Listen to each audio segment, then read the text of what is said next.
யாரும் பார்க்காத நேரம். அவளை நிறுத்தியது மனிதர்கள் அல்ல, அல்லாஹுவின் பயம், ஈமான். அஸ்ஸலாமு அலைக்கும் வரஹ்மத்துல்லாஹி வபரகாத்துஹு. அன்பான உறவுகளே, இன்று ஒரு பால் விற்கும் ஒரு பெண்ணின் கண்ணியமான ஒரு கதையை உங்களுடன் பகிரப் போகிறேன், மிகவும் சுருக்கமாக. மதீனாவில் ஒரு அமைதியான இரவு.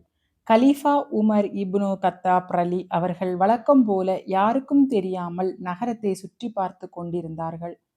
மக்கள் எப்படி வாழ்கிறார்கள், யாருக்காவது துன்பம் இருக்கிறதா என்பதை அறியத்தான் இந்த இரவு நடை.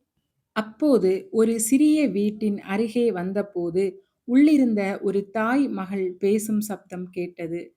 அந்த தாய், "மகளே, பாலை கொஞ்சம் தண்ணீரோட கலந்துவிடு, நமக்கு லாபம் கூடும்" என்று கூறினார்.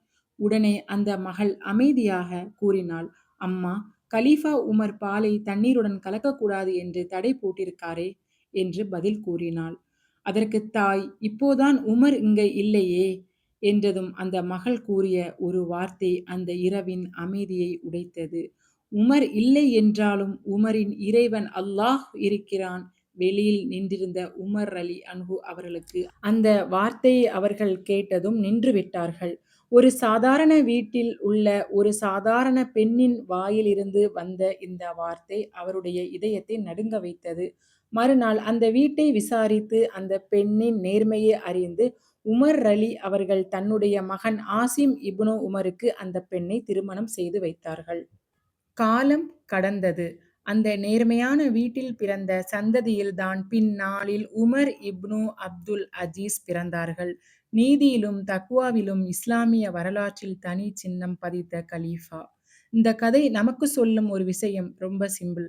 மக்கள் பார்க்காத நேரத்தில் அல்லாஹு பார்க்கிறான் என்ற உணர்வோடு வாழ்ந்த ஒரு பெண்ணின் நேர்மை தலைமுறைகள் கடந்து பலன் தந்தது. நாம் இன்று யாரும் பார்க்காத இடத்தில் நேர்மையாக நடந்தால் அதற்கான பலன் உடனே தெரியாமல் போகலாம். ஆனால் அது ஒரு நாள் எங்கோ ஒரு இடத்தில் அல்லாஹுவின் விருப்பத்தோட வெளிப்படும். இந்த கதை பகிர்வு உங்களுக்கு பயனுள்ளதாக இருந்தால் குர்ஆனின் பாதையில் சேனலை சப்ஸ்கிரைப் செய்து கொள்ளுங்கள். அஸ்ஸலாமு அலைக்கும் வரஹ்மத்துல்லாஹி வபரகாத்துஹு.